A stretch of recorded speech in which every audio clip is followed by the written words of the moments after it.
Премьер-министр Мухаммедкалый Абылгазиевдин төрагалык алдында 25 январда Кыргыз Республикасынын өкмөтүнүн кезектеги жыйыны өттү. Өз сөзүндө өкмөт башчы 2019 жылдын биринчи жыйыны өтүп жатканын, өкмөт мүчөлөрүнө иштеринде ийгиликтерди, алдыга коюлган пландарды ишке ашырууда жаңы идеяларды жана жаңы демди каалай турганын айтты. Жаратпандык менен иштеп, мекен үчүн ар дайым ак тилден, так, сапаттуу, жоопкерчилик менен таза иштеп берели деп жыйынды баштады. Бүгүн биринчи жолу 2019 жылдын жыйынын өткөрүүгө келдик. Баарыңыздардын ишиңиздерге ийгиликтерди, алдыга койгон пландарды ишке ашырууда жаңы идеяларды жана жаңы демди каалайм.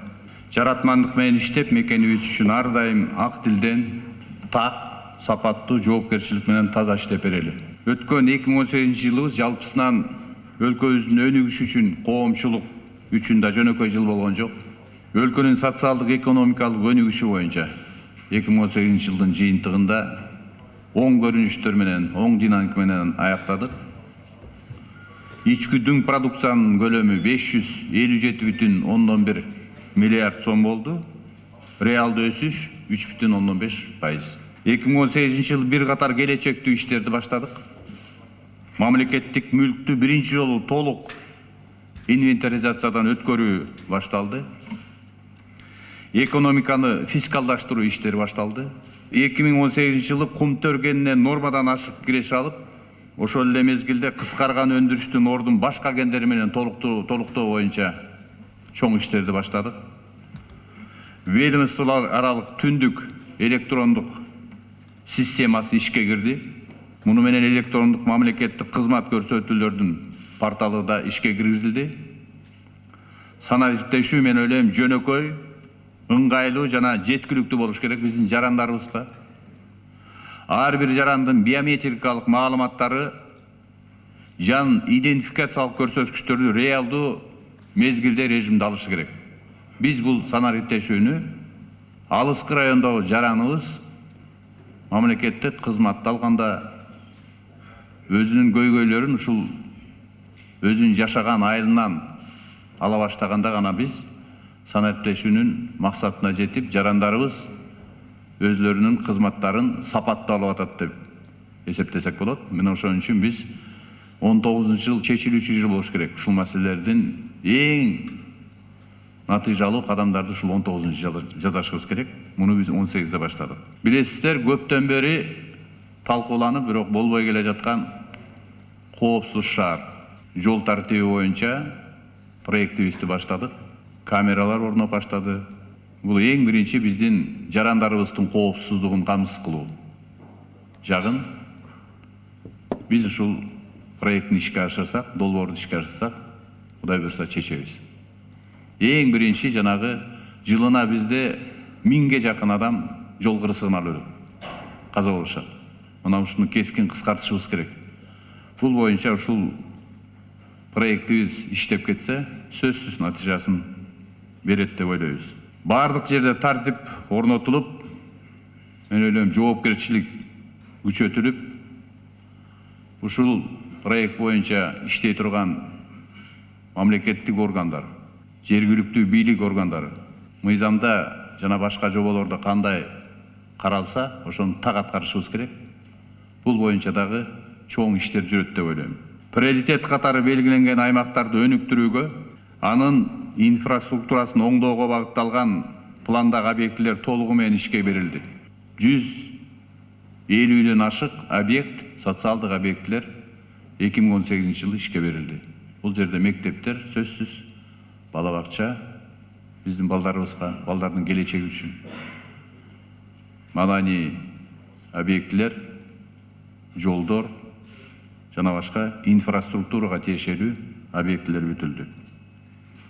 2018 жылы туризм тармагында ички дүң продукцияга үлүшүн 5%га жеткирдик. Региондорду каржылоонун үлүшү көбөйдү 2018 жылы. 2018 жылы региондорду өнүктүрүү боюнча чоң чечим кабыл алынды. Президентибиз тарабынан мына ошону колдоо боюнча, ошону аткаруу боюнча өкмөт дагы өзүнүн ишин багытын ушул региондорду өнүктүрүү боюнча алып барады. Мындан тышкары билесиздер, 2018 жылдын ноябрь айында 2019-2020-21 жылдарга бюджетибизди талкууладык. Бюджетти да кабыл алганда мен ойлойм, бул турукташууга алып келе турган.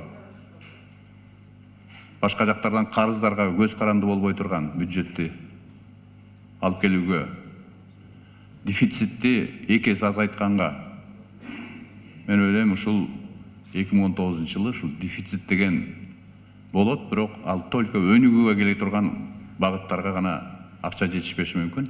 А так биздин ар бир өзүбүздүн экономикадагы иш-чараларга өзүбүз тапкан, өзүбүз жыйнаган каражаттар менен каржылаганга үйрөнүү боюнча бюджетибиздин биринчи кадамы болду. Ал эми быйылкы 2019 жылга бизде пландарыбыз көп. Билесиздер, улуттук өлкөнү өнүктүрүү боюнча улуттук стратегия 2018-2040 жылдарга кабыл алынды. Ошонун алкагында азыр 5 жылдык биздин планыбыз иштелип жатат. Жакынкы арада кабыл алабыз. Ал жерде амбициялуу, көптөгөн приоритеттүү долбоорлор бар. Мына ушулардын бар. Социалдык маселелер бар ал жерде. Айлык маяналарды көбөйтүү, өзгөчө социалдык чөйрөдөгү айлык маяналарды көбөйтүү. Эң башкысы жумушчу орундарын түзүү. Ошо жумушчу орундар аркылуу өндүрүштү өндүрүү боюнча биз ушу биздин бюджетибиздин туруктуулугун камсыз кылып, алдыга коюлган максаттарды аткаруу боюнча чоң иштер жүрөт. Жакында президентибиз Сооронбай Шариповичтин чечими менен 2019 жылы региондорду өнүктүрүү, санариптештирүү жылы деп жарыялады. Көбүндө суроо болуп атат, эмне үчүн 2-жылдагы региондорду өнүктүрүү деп кошулду деп. Өзүңүздөр билесиздер, биздин региондорду 1 жылда проблемасын чечүүгө болбойт. Мурун бизде тажрыйбада болчу, 1 жылда маданият жылы, кийинки жылы дагы билим жылы деп 1 жылда программаларды кабыл алчу элек. Бирок ошол программанын баарын аткарылышын анализдеп көрсөк, көбү ошол 1 жыл менен чектелип, кийин унутулуп калган учурларыбыз абдан көп болгон. Ошон үчүн мен ойлойм, урматтуу президентибиздин чечими айыл жериндеги проблемаларды чечмейин, Кыргызстандын келечеги бүдөмүк. 70% калкыбыз ошол жерде жашайт. Ошон үчүн биз региондорду, айылдарды өндүрүшүбүз керек деген программаны кабыл алды. Бул боюнча да өкмөт азыр өзүнүн иш-чарасын иштеп чыгат. Өкмөт башчы Мухаммедкалы Абылгазиев жаңы жылдан баштап күчүнө кирген мыйзам жана кодекстер боюнча коомдо айтылып жаткан сын пикирлер тууралуу өкмөттүн жыйынында өз оюн билдирди. Азыр жаңы жылдан баштап абдан мындай сын пикир менен айтылып, иш жүзүнө кирип аткан кодекстерде жана мыйзамдарда ошол келип аткан, бизге келип аткан, кайра кетип аткан чет өлкөлүк жарандардын тартип бузгандагы айып пулдары боюнча бар да. Бул боюнча дагы өзү көп маселелер боюнча мүчүлүштүктөр бар. Көптөгөн мүчүлүш маселелердин баары мыйзамда камтылган эмес. Муну ачык айтышыбыз керек. Азыр өкмөт бар кодекстерди, мыйзамдарды аткаруу боюнча күнөөлүү болуп атабыз. Бирок ал жерде мыйзамда каралбаган нерсени аны биз аткара албайбыз. Биз ошонун баарын, азыр мүчүлүштүктүн баарын, жетишпеген нормалардын баарын кийирип, кайра жогорку кеңешке алып барышыбыз керек. Жанагы силер айтып аткан мыйзам бузуулагы чара колдонуу боюнча Ички иштер министринин өзүнүн полномочиясында жок нерселердин баарын кийишибиз керек. Муну тездеп Жеңиш Парпиевич. Ушуну жанагы өткөндөгү депутаттарыбыз да, коомчулукта да сын пикирди айтты. Мунун баарын тездетип кийирип, тез арада ишке киргизиш керек да. Макулбу? Жыйындын жүрүшүндө Кыргыз Республикасындагы миграциянын абалы Кыргыз өкмөтүнүн 2019-2023 жылдарга туризм чөйрөсүн өнүктүрүү программасы жана 2019 жылы сезондуу талаачылык айыл чарба жумуштарын өз убагында жана уюшкандыкта өткөрүүдө айылдык товар өндүрүүчүлөргө мамлекеттик колдоо көрсөтүү чаралары каралып талкууланды. Жыйындын күн тартибине киргизилген маселелер боюнча тийиштүү чечимдер кабыл алынды.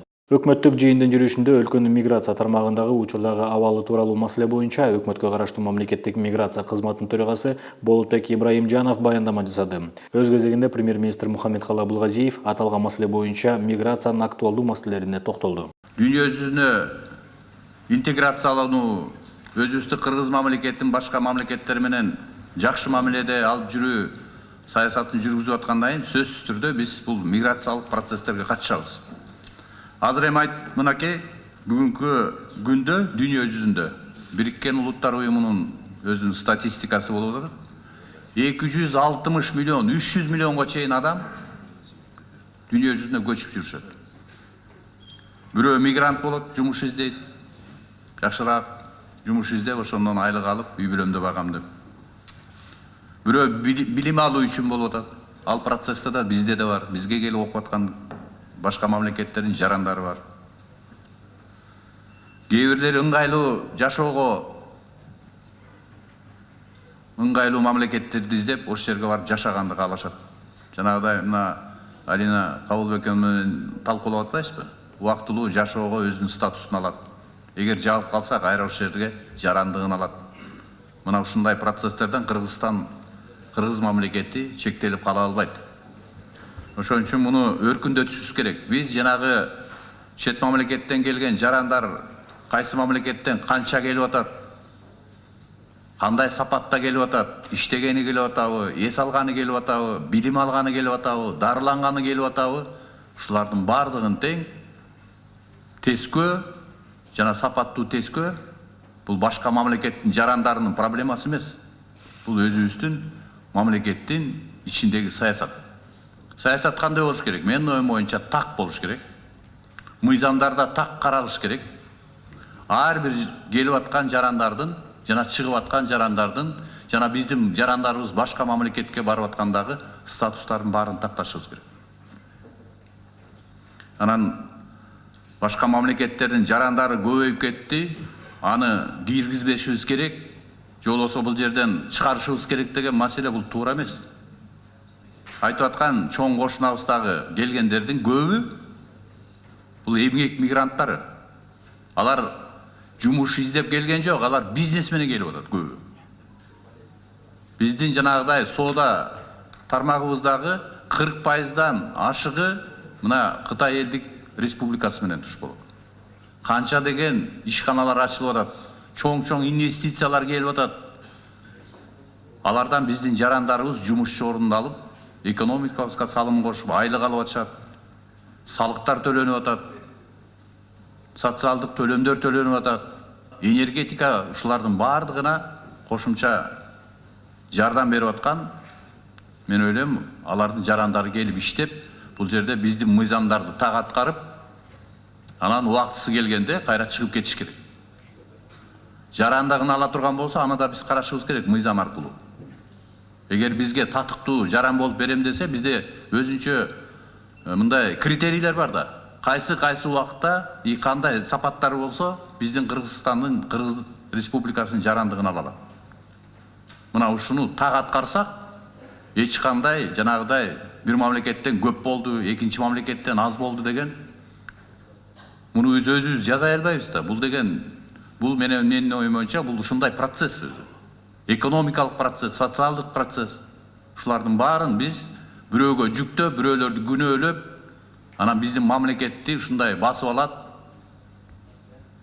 анан көбөйүп кетет деген мен туура эмес маселе деп ойлойм да. А кээ бир ошондон пайдаланып 60 000 үй бүлө түзүлдү деп атат.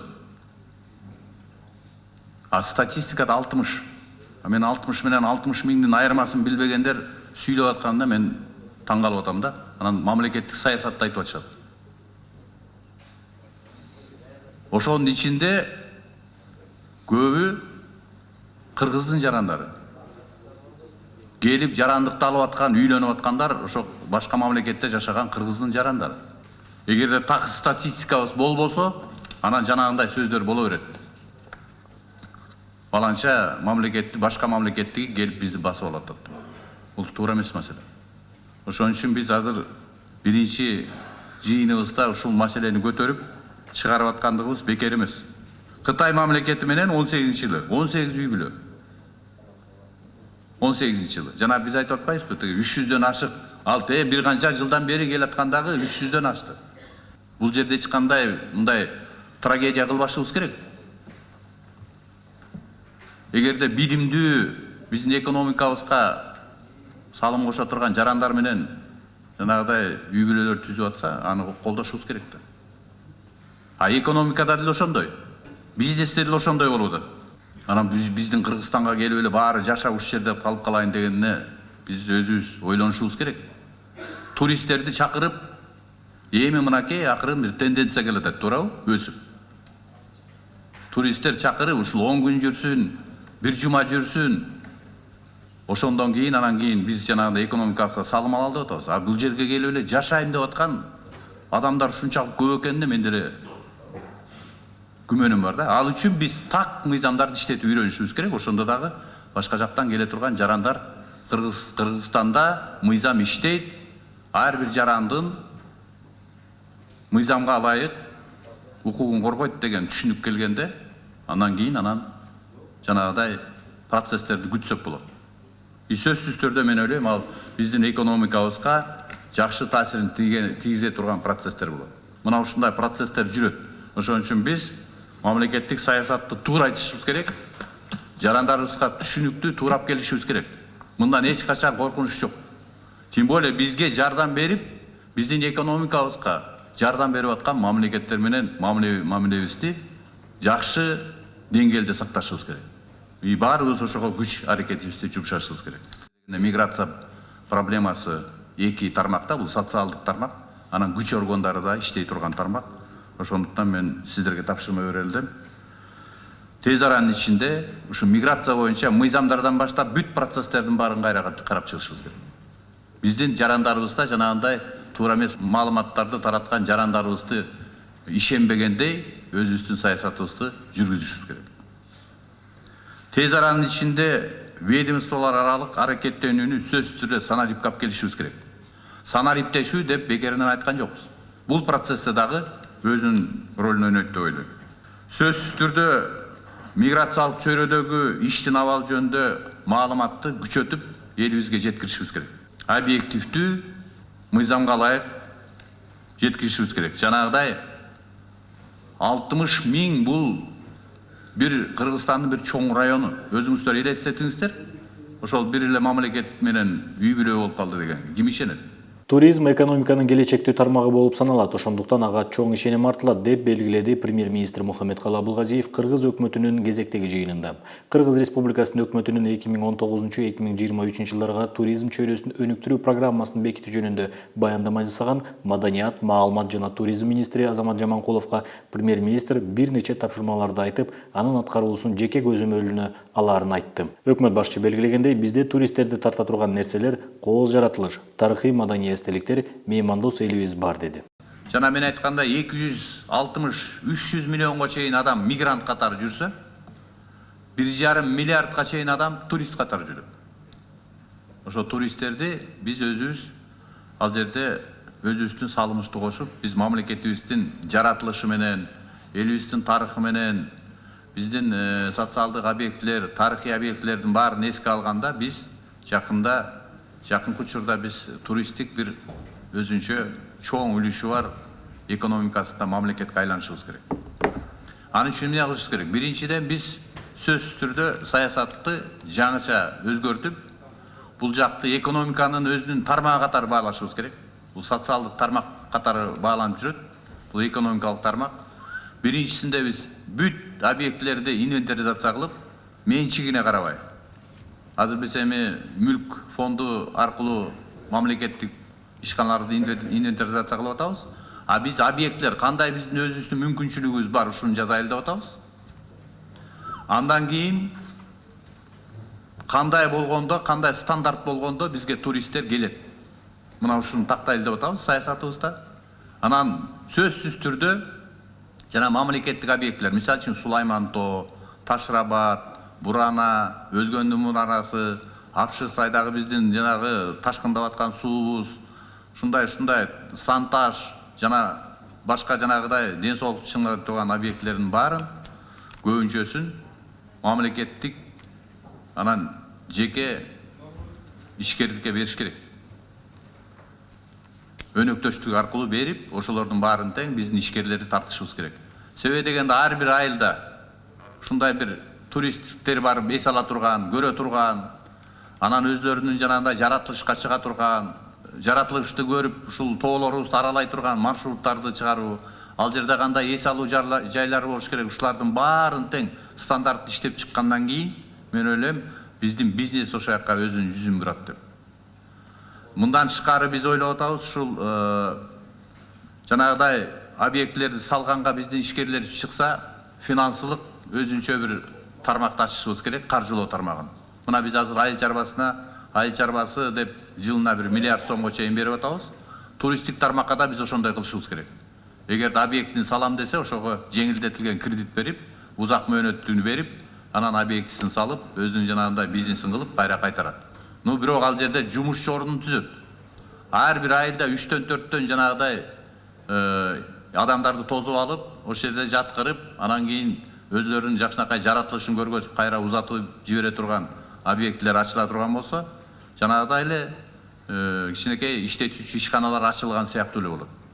Анан ошол жердеги элибиз айыл чарба продукциясын өстүргөндөр ошолорго тамак ашын сатат, продукциясын сатат деген өзүнчө бир чоң саясат болуп атат да. Мына ошон үчүн бул саясатты биз колдошубуз керек. Анан туризм боюнча өзүнчө мамлекеттик ишкана ачкан атабыз. Экинчи маселе ошол. Ошол ишкана өзү бизнес кылыш керек. Мамлекеттин атынан туристтик чөйрөдө бизнес кыла турган ишкана болуш керек. Мына ошондо биз өзүбүздүн көздөгөн максатка жетебиз деген ойдомун. Ачык асман саясатын бекер ачкан жокпуз, мына айтканынан кабыл алган жокпуз. Себеби дегенде туристтердин көбү барган жеринде самолет менен жеткенди туура көрсөткөн статистика боюнча. Муну да биз колдоп, президентибиз жакында мынакей мыйзамга кол коюп берди. Бул дагы абдан чоң салым кошот. Ар бир жерге туристтерди, конокторду тосуп ала турган шартты түзүш керек. Жолубуздан баштап жатып эс ала турган жайына чейин. Биз саясатын жасап берели, бюджеттин эсебинен. Калганы бүт бизнеске кетиш керек. Туристтик объектилердин үстүнө отуруп алган структура түзбөшүбүз керек. Биз регулятор түзүшүбүз керек. Ошонун стандартын чыгарган, ошолорго жооп бере турган мамлекеттик ишкана болуш керек да. Премьер-министр Мухаммедкалы Абылгазиев атамекендик тамак аш азыктары өлкөгө чет элдик туристтерди тартууда бренд катары таанылышы керек деп баса белгиледи. Өз кезегинде Мухаммедкалы Абылгазиев белгилегендей, бүгүнкү күндө айылдык товар өндүрүүчүлөр өз көйгөйлөрү менен көбүн эсе жеке алышууда. Ошол эле учурда профилдик министрликтин милдети өсүмдүктөрдүн кайсы түрүнө басым жасоо керек, дыйкандар сапаттуу үрөн, жер семиткичтер менен кандайча камсыздалат, өндүрүлгөн продукция кайда сатылат деген маселелерге так жооп берүү менен багыт көрсөтүүдө турат деп маалымдады. Азыр мына дыйкандар өзлөрү баягы өзүнүн түшүнүгүнө жараша, өзүнүн колунан келген, өзү билген агротехникалык ыкмалар менен айыл чарбасынын өздөрү өндүрүп, өздөрү чарбасын кылып келатат да. Менин оюм боюнча, мына өткөндө да сүйлөштүк эле. Биз министерство аркылуу кандай өсүмдүктү өстүрсө, айыл чарба тармагындагы өсүмдүктөрдүн кандай эл жарандар колдонуп, ошол жака көңүл бөлүп, ошону өздөрүнө тамак аш катары колдонгонго мүмкүнчүлүк келатат деген саясат тап келишибиз керек да. Сөзсүз түрдө кластердик аларды өндүргөн продукциясын сактоо, же кайра иштетип чыгуу, андан кийин аны сатуу процесси боюнча силердин министрликтин азыр колунан келбейт. Ошон үчүн биз азыр жаңы саясатты иштеп чыгышыбыз керек. Кандай болгондо дыйкандарыбызга өндүрө турган мал чарба продукциясын, өндүрө турган өсүмдүктөр продукциясын бир саясатын ошолорго туура түшүндүрөбүз да. Баары колунан келгенин сеп, үрөнүнүн сапаты барбы, жокпу, асыл тукумунун сапаты барбы, жокпу, ошонун баарын өзлөрү билгендей кылып келатат. Мына биз азыр быйыл үрөнчүлүктү колдоо боюнча мыйзамга кол койдук, туурабы? Мыйзам кабыл алды, президентибиз кабыл алды, кол коюп берди, депутаттарыбыз өзгөчө агро комитет абдан колдоп, Мына быйыл 107 миллион сом бөлдүк үрөнчүлүккө. Бирок ошол кайсы үрөндөрдү колдойбуз? Аларга кандай критерий коебуз? Үрөндүк чарбаларга кандай критерий коебуз? Алар өздөрүнүн болгон жерин айдап, анан кредиттерди арзан алып, кайра туура эмес жактарга кетпеш керек. Биз сөзсүз түрдө өсүмдүктүн түрүн чыгарып бериш керек. Мына ушул өсүмдүктөрдүн түрлөрү болсо, анда мамлекеттик колдоо болот, финансылык жактан деп. Асыл тукум боюнча да ошондой кылышыбыз керек. Момундай породадагы уйларды, жылкыларды, койлорду ала турган болсоңор, биз ошолорго момундай кредиттерди беребиз деп. Себеби деп туруп, анан айтышыбыз керек. Себеби дегенде, боул асыл тукум малды баксаңар, рынокто баасы эти күчтүү, өтсө болот. Же болбосо сүтү, майы деген сыяктуу продукциялар чыга турган болсо, ушулардын баарына биз ориентир беришибиз керек да. Биз азыр аны бир кыла албай атабыз. Ошон үчүн мен ойлойм, бул жазгы талаа жумушунда быйылкыдан баштап ар бир жергиликтүү бийлик, айыл өкмөт, аким, областтын жетекчилери сизге чейин ошонун баарын тең инвентаризация кылып, анан алып чыгышыбыз керек. Жер семирткичтерди колдонуп атышат, каалаган алып келип атат, туурабы? Эмне жер семирткич алып келип атат? Ал жерге пайдасын тийгизип атабы же 2 жылдан кийин ал өрттөп жок кылабы? Түшүмдүүлүгүн булардын анализи болуш керек да. Мисалы үчүн боо жер семирткичтерди колдонгула. Анан биздин экономикабыз өзү айыл чарбада органикалык жакка кетет да. Таза органикалык жакка кетет. Ошон үчүн момундай жер семирткичтерди колдонгула, а бул болсо болбойт деп технологияга туура эмес келет деген саясаттап келишибиз керек. Жүрүп отуруп жана биз биринчи талкуулаган туризмге силер дагы ошол түрткү болушуңар керек. Мына өткөндө ФАОнун жетекчиси менен сүйлөштүк. Силердин тамак ашты ошол туристтерди колдонуп, келген туристтерге өзүңөрдүн эле тамак ашыңарды берсеңер, өзүнчө бир бренд, өзүнчө бир кластер бар да.